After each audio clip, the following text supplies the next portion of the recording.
Alhamdulillah, wassalatu wassalamu ala Rasulillah, ma ba'd. Bapak-bapak, ibu-ibu, saudara-saudari yang semoga diberkahi dan dirahmati oleh Allah Subhanahu wa taala. Apabila kita mendengar Arab, jazirah Arab, maka akan terbayang bagi kita gurun Sahara, padang pasir yang luas, dan memang begitulah keadaannya. Walaupun sekarang di pekan-pekan yang lalu kita dapati gunung-gunung, batu, bukit itu menghijau. Kita lihat di sosial media banyak foto-foto yang beredar.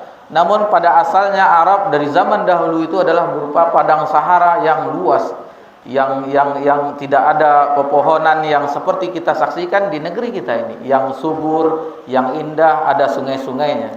Berkata ustadz-ustadz kita, guru-guru kita dahulu, ada wadi' semacam sungai kecil-kecil. Apabila musim hujan, itu air yang mengalir itu keruh. Waktu di zaman mereka masih belajar di Universitas Islam Madinah, di Jamiah, itu sungainya keruh, kuning, karena sebelumnya kering. Karena ada hujan, ada sedikit, paling airnya sejengkal, tetapi itu sudah membuat mereka bahagia. Dan sudah menjadi objek wisata. Digelar tikar, mereka duduk di situ melihat keindahannya. Kata ustadz-ustadz kita yang belajar, seandainya orang-orang Arab ini pergi ke lembah Anai, berapa takjubnya mereka. Ya memang itu, makanya kata di dalam Al-Qur'an kita jumpai jannatin tajri min tahtihal anhar, karena bagi mereka sungai-sungai mengalir itu sesuatu keindahan. Tidak ada kita jumpai sungai-sungai di Arab itu tandus. Walaupun sekarang sudah ada ditanam kota-kota, kalau sekarang sudah dialiri dengan ada pengaliran airnya, setiap saat ada petugas untuk menstel airnya. Kalau dibiarkan nanti kering. Itu sudah ada bagian tanaman, tata tanam yang mengurus tanaman. Namun yang terbayang bagi kita dahulu seperti itu. Seperti itu, Arab itu penuh dengan padang pasir. Lalu kaum Arab dahulu itu, ini materi yang kita ambil dari Ar-Rahiqum Maktum yang ditulis oleh Syekhur Rahman Al-Mubarakfuri. Kalau tidak salah beliau telah meninggal rahimahullah taala, Syekhur Rahman Al-Mubarakfuri. Dahulu masih hidup waktu kita membaca kitabnya, masih hidup kita mempelajarinya, masih hidup. Tapi sekarang kita tidak tahu apa masih hidup. Mudah-mudahan Allah memberikan pahala yang luas kepada beliau, dan bukunya tersebut merupakan peringkat pertama ketika ada lomba penulisan sirah nabawiyah, dan alhamdulillah telah diterjemahkan ke dalam bahasa Indonesia. Beberapa penerbit dengan judul yang misalnya sirah nabawiyah, perjalanan Nabi SAW, kisah Nabi Muhammad SAW. Akan tetapi kita lihat buku asli di bagian penerbit depan Ar-Rahiqum Maktum. Oh, ini Syekhur Rahman Al-Mubarakfuri. Dan memang dia ringkas di menulisnya dan sistematik, dan alhamdulillah kita pernah selain membacanya sampai tamat juga pernah mempelajarinya di tahun 2006 atau 2007, tetapi tidak tamat pelajaran sirah nabawiyah. Adapun tentang sirah nabawiyah, alhamdulillah Allah telah memberikan kita kesempatan 3 kali membaca sejarah Nabi sallallahu alaihi wasallam dari lahir sampai wafat sebanyak 3 kali dengan buku yang berbeda-beda. Sebelum kita mengenal pengajian, kita juga dahulu membaca, lupa kita penerbit yang pertama. Adapun yang kedua, waktu kita kuliah itu pernah membaca yang ditulis oleh Muhammad Hussein Haikal, kalau tidak salah, yang tebal. Itu pernah kita baca. Dan alhamdulillah di tahun setelah kita belajar, alhamdulillah kita membaca sampai tamat sirah nabawiyah Ar-Rahiqum Maktum. Alhamdulillah. Itu mudah-mudahan usaha tersebut, selain kita mengenal Nabi kita pelajari sirah nabawiyah. Mulai dari lahirnya, bagaimana perjuangan Nabi awalnya, perjuangannya menegakkan dakwah ini. Dan kalau kita membacanya dengan serius, walaupun sedikit-sedikit akan mengalir sendiri air mata.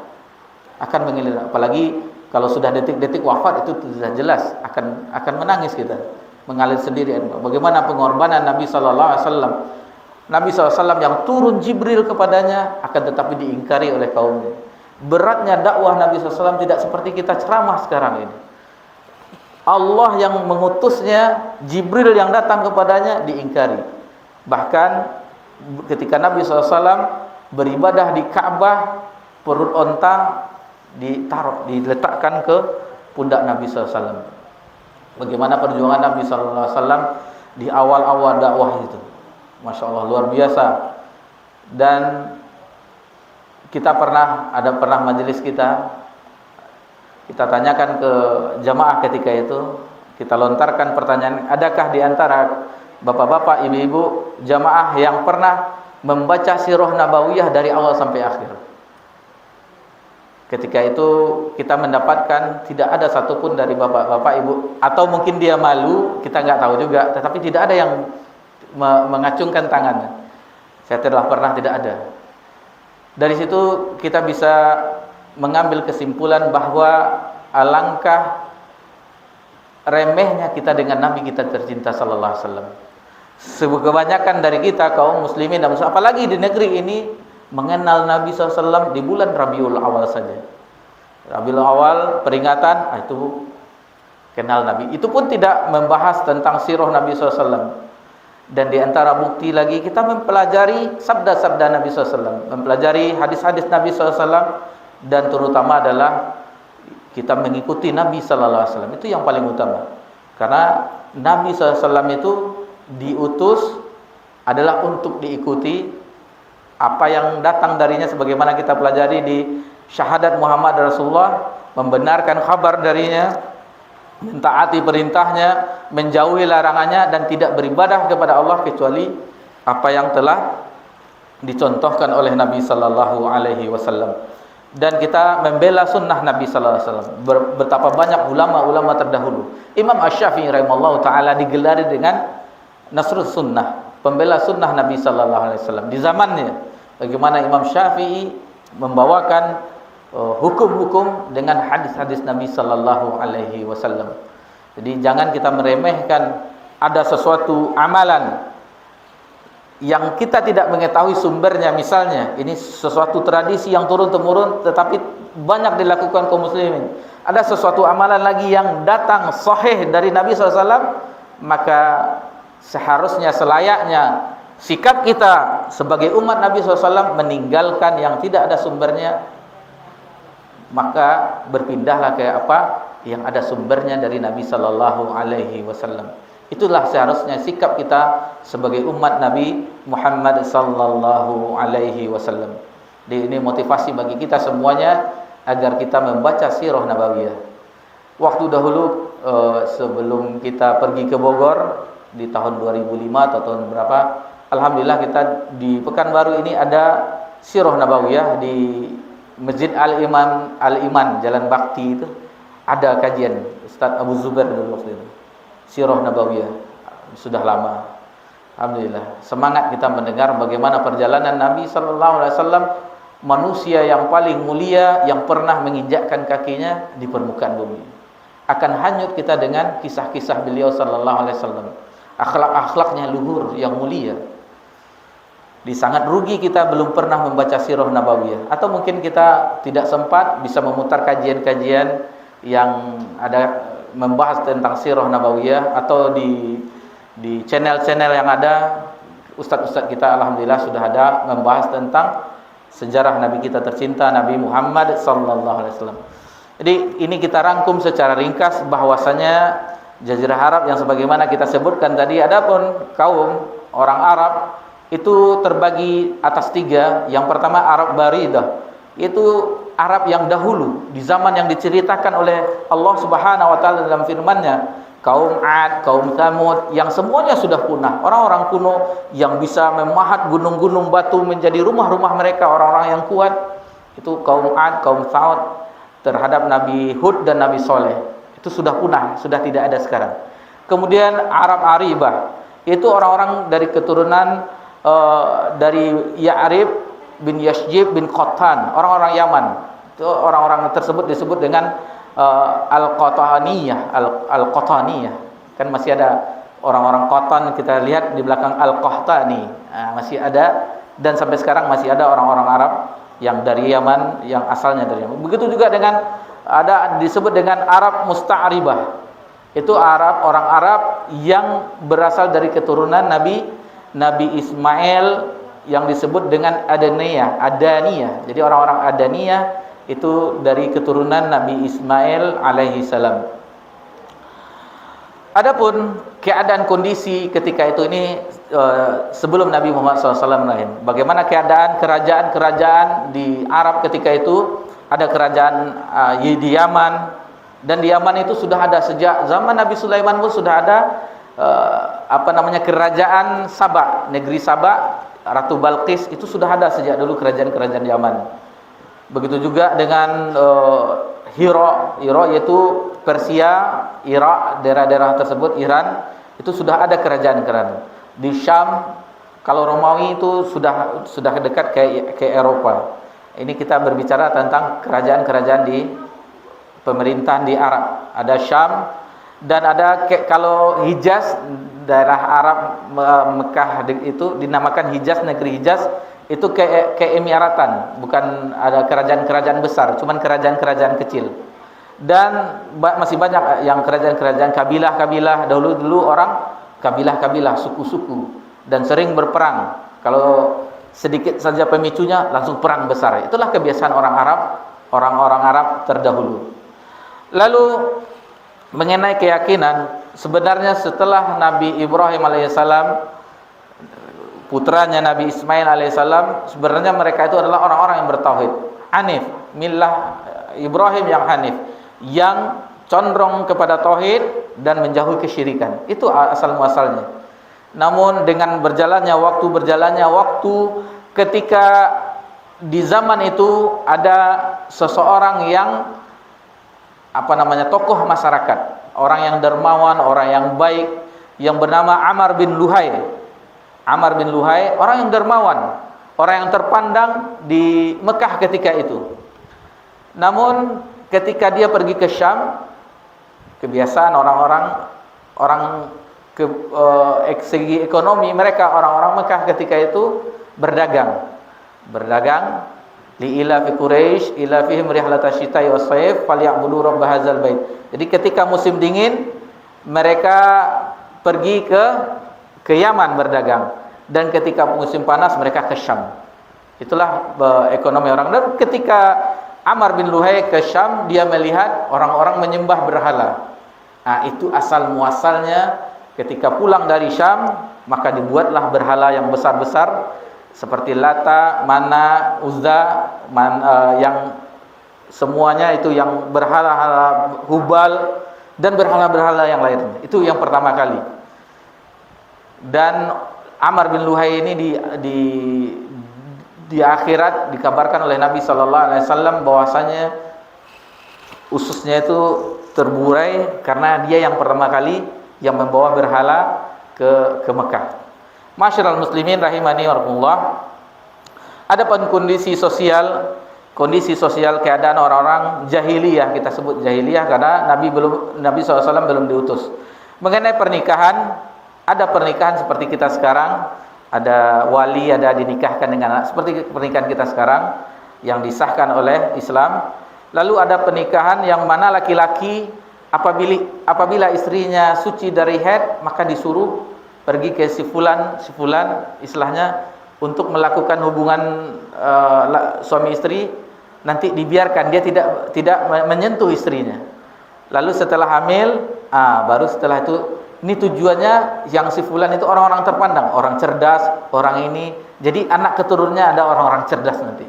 Begitu keadaan pernikahan. Dan diantaranya juga ada juga yang ketika itu seorang perempuan digauli oleh beberapa orang laki-laki, 10 atau berapa. Nanti yang semua ketika dia hamil dikumpulkan semua laki-laki yang telah bergaul dengannya, maka si perempuan yang berhak memilih, ini bapaknya. Jadi kalau perempuan memilih ini bapaknya, itu udah otomatis itu yang menjadi bapak yang calon bayi yang sedang dihamilinya. Lalu ada juga pernikahannya seperti orang-orang perempuan-perempuan nakal yang di depan-depan rumahnya ada tanda-tanda bendera. Nanti masuk laki-laki siapa saja. Begitu juga nanti akan dikumpulkan orang-orang yang pernah bergaul dengannya, maka dipilihlah orang yang melacak, yang ahli, siapa yang dari buah siapa ini. Nah, itu keadaan yang kita saksikan sekarang. Jadi kalau ada orang yang melakukannya itu tidak berdasarkan akad nikah yang kita pelajari dalam masalah fikih kita, maka itu orang-orang meniru Arab jahiliyah dahulu. Orang Arab jahiliyah dahulu. Itu keadaannya. Ini sebelum Nabi Muhammad SAW diutus, sebelum Nabi Muhammad SAW dilahirkan. Adapun keadaan ekonomi, rata-rata mereka itu berdagang yang mana kita sebutkan tadi, dan diantaranya juga ada sebagai penggembala, beternak, dan di situ tidak ada perkebunan karena tandus. Jadi mereka yang datang orang-orang, misalnya dia ke Syam, nanti bawa buah tin, zaitun dari Syam lalu dijual. Adapun gandum-gandum mungkin dari daerah-daerah pegunungan, daerah Taif mungkin, karena Taif itu adalah daerah yang subur, sekitar 60 atau 80 km dari kota Mekah. Tapi dahulunya kita tidak mengetahui, tidak tahu secara rinci dari mana pasokan makanan. Namun itu Mekah itu alhamdulillah sejak Nabi Ibrahim doakan menjadi negeri yang aman, yang diberikan rezeki berupa buah-buahan. Dan memang sampai sekarang kita saksikan buah-buahan segar di situ. Alhamdulillah kita mendapati, kalau kita belanja di swalayan bin Daud itu lengkap semua, anggurnya segar-segar, pisangnya besar-besar, apelnya itu akan kita jumpai. Itu berkat dari doa Nabi Ibrahim terhadap negeri Mekah. Adapun tentang orang-orang bagaimana moral mereka yang rusak, mereka mengubur anak perempuan hidup-hidup. Aib bagi mereka mendapati anak perempuan. Sebagian kabilah, bukan semuanya, sebagian, bukan semua orang Arab, bukan seluruh kabilah. Ada sebagian yang mereka malu apabila anak-anak ada yang dikubur hidup-hidup setelah agak kanak-kanak, ada yang dari kecil sudah dibunuh. Karena kalau mendapatkan rezeki berupa anak perempuan, mereka malu, merah sampai menghitam mukanya. Karena tidak ada manfaat anak perempuan bagi mereka, tidak bisa untuk berperang, tidak bisa untuk berburu. Itulah keadaan mereka ketika sebelum Nabi SAW diutus. Adapun orang-orang yang apabila ada tentang akhlaknya yang baik, maka ada. Itu makanya Nabi SAW sesungguhnya innama bu'itsu liutammima maqarimal akhlak. Sesungguhnya aku diutus untuk menyempurnakan akhlak yang mulia. Sebelumnya ada akhlak yang mulia dari orang-orang Arab. Di antaranya bahwasanya mereka itu adalah orang yang pemurah, orang dermawan. Kebiasaan mereka lah yang menjamu orang-orang tamu ke tawaf, yaitu haji dan umroh, mereka menjamu, memberi makanan dan minuman. Itu dermawan sampai sekarang. Sampai sekarang kalau kita saksikan, kalau jamaah haji itu ada bingkisan-bingkisan haji yang di dalamnya lengkap. Ada biskuitnya, ada kormanya, ada itu. Dan kadang-kadang mereka mengasih uang juga, real-real juga, dibagi-bagikannya juga. Lalu mereka akhlak-akhlaknya yang baik, sifat-sifat moral mereka yang baik, itu menepati janji. Orang-orang itu menepati janji.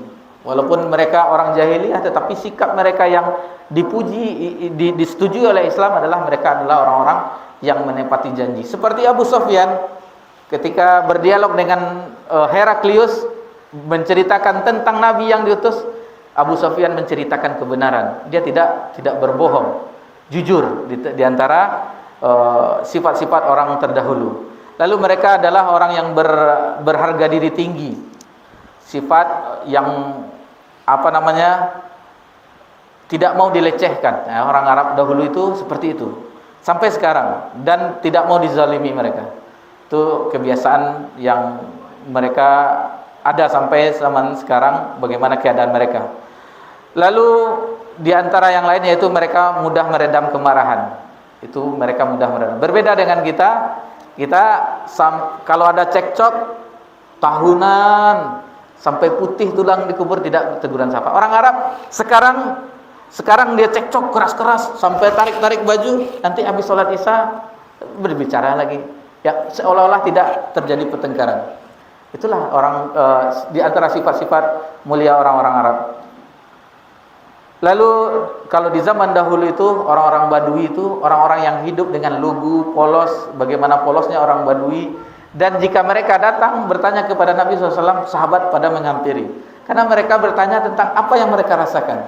Yang pertanyaan itu tidak mungkin sahabat yang lain menanyakan. Pertanyaan-pertanyaan yang seperti, ya Muhammad, kapan terjadi kiamat? Dan dia tidak mengatakan Rasulullah, Nabi, karena orang Badui yang belum masih murni, belum terkontaminasi dengan budaya-budaya dari daerah-daerah lain.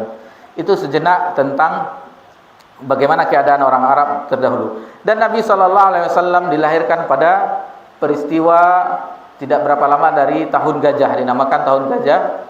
Dan alhamdulillah kita sudah mengetahui bagaimana tahun gajah itu pasukan bergajah dari Yaman, tentara Abrahah mau meruntuhkan Ka'bah. Namun ada sesuatu bagaimana masih percayanya mereka terhadap Allah Subhanahu wa taala dari segi rububiyah.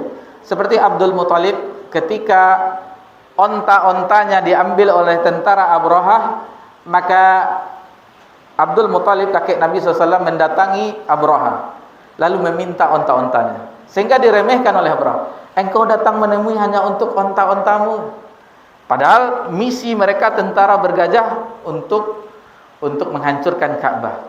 Apa jawaban Abdul Muthalib? Ini masih ada tauhid rububiyah bagi orang-orang Quraisy terdahulu. Bahwasanya kata Abdul Muthalib, onta-onta itu aku pemiliknya. Kata Abdul Muthalib, sementara Ka'bah itu ada yang melindunginya nanti pemiliknya. Maksudnya Allah Subhanahu wa taala. Allah yang akan melindungi Ka'bah. Namun memang benar ketika gajahnya berarah ke Ka'bah, berpaling, surut duduk sehingga tidak terjadi. Maka ada dikirim burung-burung yang membawa batu-batu dari neraka. Alam tara kaifa fa'ala rabbuka bi ashabil fil alam yaj'al kaidahum fi tadlil wa arsala 'alaihim tayran ababil tarmihim bihijaratin min sijil fajalkan. Dan hancur luluh lantahlah tentara Abrahah, tentara pasukan bergajah. Dan itulah tahun di mana Nabi sallallahu alaihi wasallam lahir. Dan Nabi SAW lahir dalam keadaan yatim. Bapaknya Abdullah meninggal ketika beliau masih di dalam kandungan. Dan setelah lahir pun maka bergembiralah kakeknya Abdul Muthalib sampai dibawa ke Ka'bah. Tentang putranya.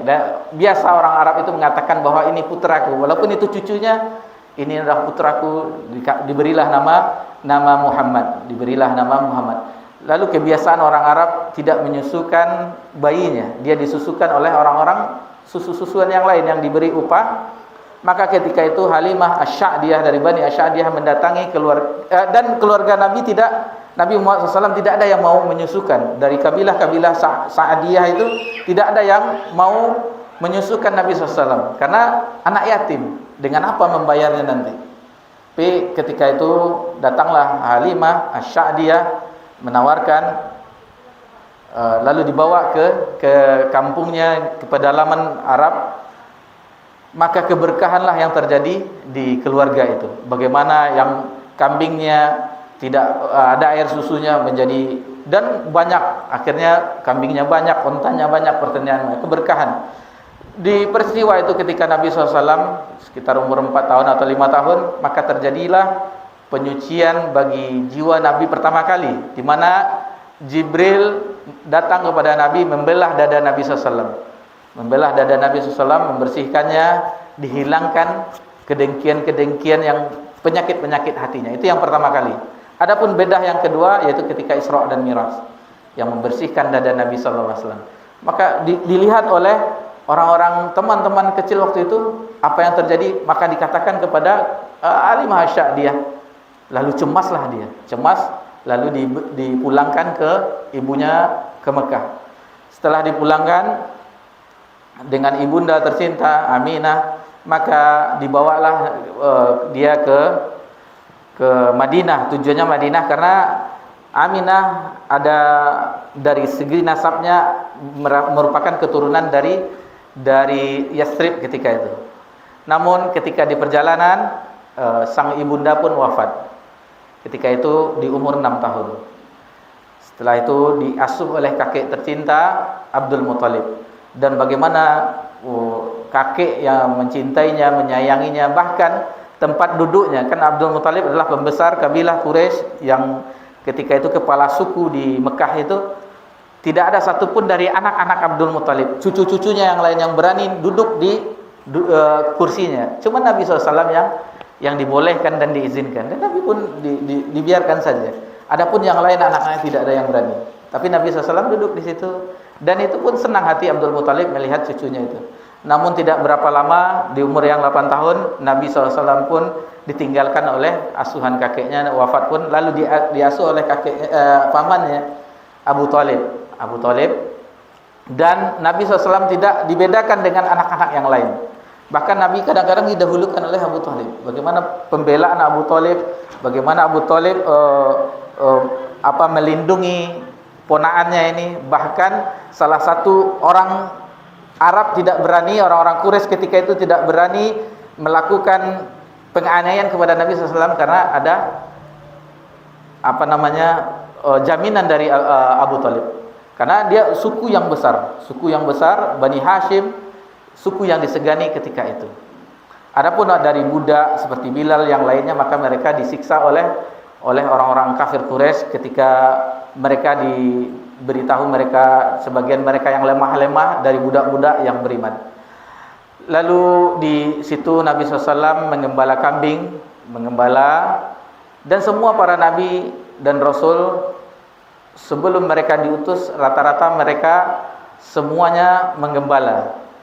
Salah satu hikmahnya disebutkan oleh Ibnu Hajar Asqalani ketika menjelaskan hadis bahwasanya Nabi adalah menggembala kambing. Dijelaskan oleh Ibnu Hajar, salah satu hikmahnya adalah agar melatih kesabaran dan agar bisa mengajak umat ini. Salah satu hikmah di antara hikmah bahwa Nabi SAW begitu juga nanti ada Nabi SAW berdagang, diajarkan juga berdagang. Ada satu kisah ketika ada di rahib Buraiha melihat tanda-tanda kenabian ketika itu berdagang ke Syam, maka diingatkan, kata pendeta itu Buraiha, sesungguhnya anakmu ini begini-begini. Didapatinya tanda-tanda kenabian di dalam kitabnya, dalam Taurat dan Injil. Maka disuruhnya untuk kembali. Seandainya orang ahli kitab mengetahuinya, aku khawatir nanti anakmu ini akan dibunuh. Tidak jadi berdagang, akhirnya kembali. Namun begitulah perjalanan Nabi SAW, bagaimana dia tumbuh, dipercaya dengan Al-Amin, dipercaya bagaimana akhlak Nabi SAW, tidak pernah melakukan apa-apa yang telah dijaga walaupun sebelum diangkat menjadi Nabi, sebelum ada wahyu turun, Nabi tetap dijaga. Tidak pernah melakukan apa yang dilakukan oleh orang-orang Arab jahiliyah ketika itu. Lalu Nabi SAW dengan beranjak dewasa, bagaimana amanahnya beliau berdagang, dan ketika itu membawa perdagangan dari saudagar yang kaya, Khadijah radhiyallahu anha, mendapatkan keuntungan yang besar. Sehingga dengan keuntungan yang besar, kepiawaian, dan Khadijah mengetahui bagaimana akhlak Nabi SAW, akhirnya jatuh cinta. Jadi Khadijah akhirnya melamar, jadi ingin menikah dengan Nabi SAW. Akhirnya mereka menikah. Itulah pernikahan antara Nabi SAW dengan Khadijah. Dan ini bagaimana perjuangan Khadijah dengan hartanya untuk dakwah Nabi SAW, menopang dakwah Nabi SAW, sampai terjadi peristiwa diturunkannya wahyu di Gua Hira. Mungkin itu saja kita bisa bahas di malam yang berbahagia ini. InsyaAllah adapun kisah tentang turunnya wahyu secara ringkas akan kita singgung kembali di mengenal Nabi kita tercinta, Nabi Muhammad sallallahu alaihi wasallam. Sebelum kita akhiri, ada suatu kisah yang teringat bagi kita, yaitu ketika terjadi banjir yang melanda Mekah, sehingga Ka'bah waktu itu rusak, dan akhirnya dikumpulkanlah harta-harta yang tidak boleh, dari harta perjudian, mencuri, perzinahan, semuanya harta-harta yang halal. Maka dibangunlah Ka'bah. Karena uangnya tidak cukup, maka Hijr Ismail yang melingkar yang kita saksikan itu tidak sempat dibangun, dan sampai sekarang seperti itu. Cuman segi 4 itu saja. Dan